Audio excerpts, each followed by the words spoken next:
நியூஸ்7 தமிழ் செய்தி எதிரொலியாக வத்திராயிருப்பு பகுதியில் நெல் கொள்முதல் நிலையங்கள் திறக்கப்பட்டிருப்பதால் விவசாயிகள் மகிழ்ச்சியடைந்துள்ளனர்.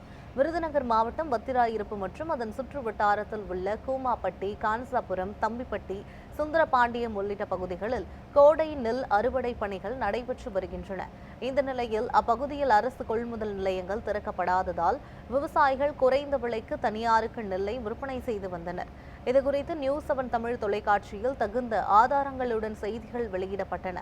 இந்த நிலையில் நியூஸ்7 தமிழ் தொலைக்காட்சியின் செய்தி எதிரொலியாக தற்போது வத்திராயிருப்பு சுற்றுவட்டார பகுதிகளில் அரசு நெல் கொள்முதல் நிலையங்கள் திறக்கப்பட்டுள்ளதால் விவசாயிகள் மகிழ்ச்சியடைந்துள்ளனர்.